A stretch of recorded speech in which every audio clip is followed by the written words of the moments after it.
You let me violate you. Reality Bites tells the story of Lelena, played by Winona Ryder, the valedictorian of her college class, who makes documentaries about the post-education life of her friends. Troy, played by Ethan Hawke, an unemployed musician. Vicky, played by Janean Garolfalo, who works as a manager at The Gap.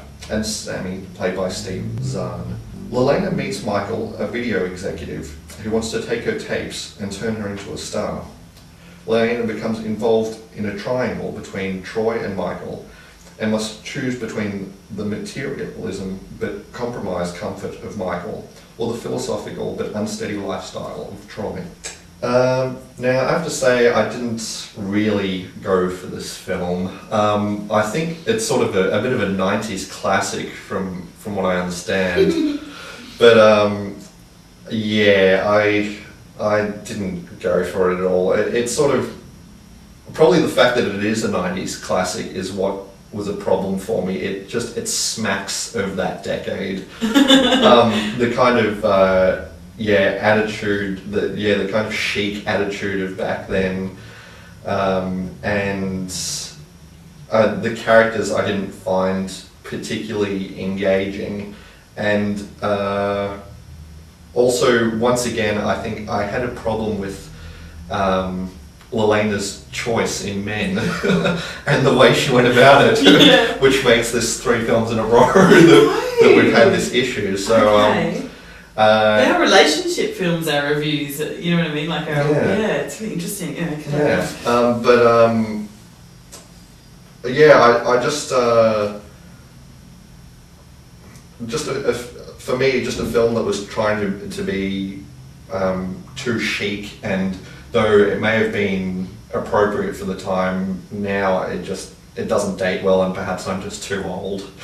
But over to you. No. You know, this film came out and I was on the cusp of finishing high school, you know, so this wrapped up in this film for me is a lot of, like, it was huge when it came out. Ben Stiller's really first major directorial film. Yes, and who Ben Stiller also plays Michael, which I forgot to mention. Yeah. A very different sort of film for Ben Stiller, given what he's now directing, you know, the style of film we now sort of associate with Ben Stiller. This film is very different. See, for me, and look, I could be biased, and there's, I think, definitely tinged. My like of this film is definitely tinged with the memories I have of it back then. But I actually think it still has aged well. I think they are very cool and hip. Yeah. But some of the dialogue in it is very kind of, Troy, I mean, this kind of, Ethan Hawke is this sort of greasy-haired band member, you know, who has an IQ which is off the charts. You know, that kind of stereotypical angry with everything because no one's as smart as him, and you know, they're sort of not actively but subconsciously sort of frustrated at the world because he doesn't quite know what to do with himself and why the world functions as it does. And you know, Janean Garolfalo, I loved her in this film. I loved her after this film. Zahn doing something very different. Like, he went on to have a career playing those kind of comedic characters which were very, you know, kind of dithery, and whereas in this film I think he's a little bit more, it's one of his kind of first films before he started doing other stuff. And I actually can't recall what else I've seen him in, come to think of it. Zahn. Yeah. Oh, like, was it Paris, not Paris, Texas. No, there's a film, Texas. Happy Texas. Okay. And look, Zahn's done heaps of stuff, except for that unfortunate roadkill with Paul Walker. Yeah. No. I love this film. It cranks along.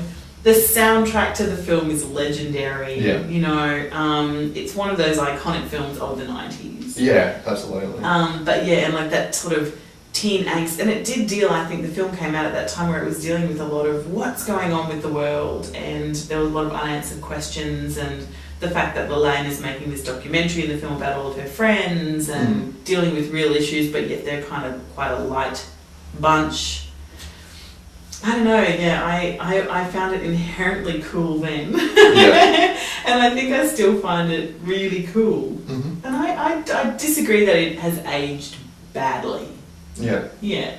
Yeah, all right. No, I can understand that, but yeah, for me, I mean, I think had I seen this, you know, at the end of my high school days, I certainly would have had a different opinion of it. But because I'm not bringing, I guess baggage. Baggage, yeah. And it is baggage. Yeah, okay. As a teenage girl. Yeah.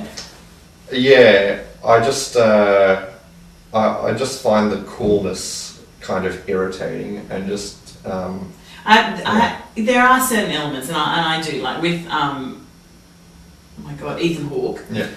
When he is a bit too cool for school. Yeah. Yeah, like I did titter at times. I was kind of like, yeah. You know, kind of going elements, but not obviously as much as you. Yeah, I mean, to me, you know, the fact that he is so intelligent but so jaded, it's like, all right, yeah, fine. Considering how intelligent you are, yeah, some people act like idiots and everything, but not everything is the whole world's fault, and you know, none of your responsibility. Like, I think he's a bit dick, basically. But I was always, I mean, you know, I don't. The way the film turns out in regards to the relationships, yes, you do like the person who is jilted. I don't want to say too much because if you are one of the only person who hasn't ever seen this film. Yeah. Well, I was. I don't want to give anything away. But you know, you are kind of happy. The couple that actually ends up together, you're really happy about that because I do think there's a journey, there's an arc with those characters for me. Like I actually cared about the characters. Yeah. And so yeah, when those relationships form and things that, you know, the outcomes that, well, what do you say, the outcomes that occur? Yeah, I guess, yeah. That's understandable. So yeah, I liked the outcomes. Yeah. Of the story and where the characters went.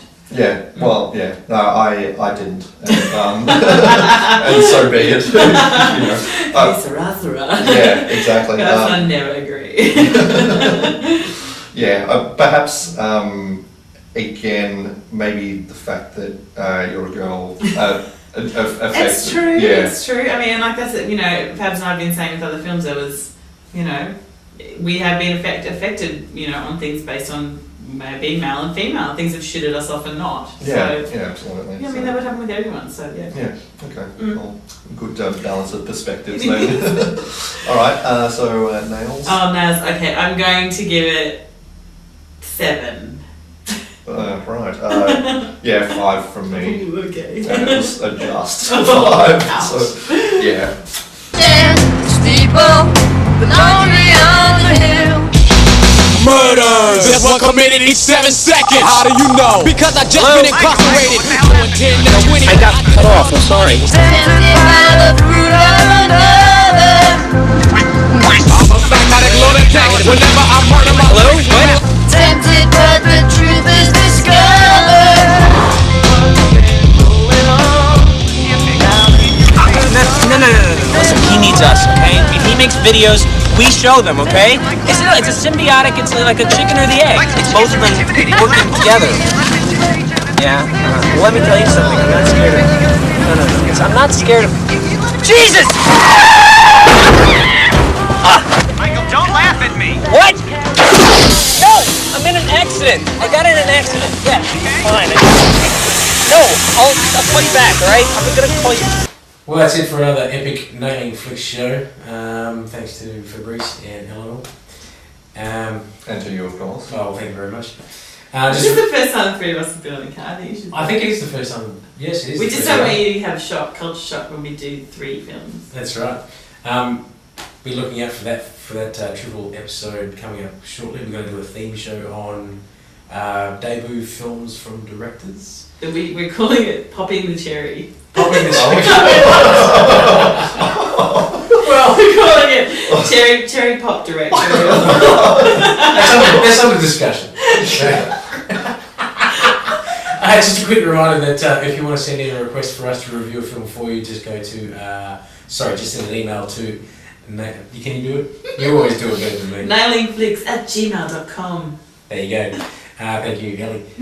So if anyone hasn't got anything else to say, we'll say goodbye. Yep, no, I'm out of ideas. Haven't got anything else to say. No, I'm kind of good. I don't have anything else to say. Go see films. Okay, bye. Thanks for watching.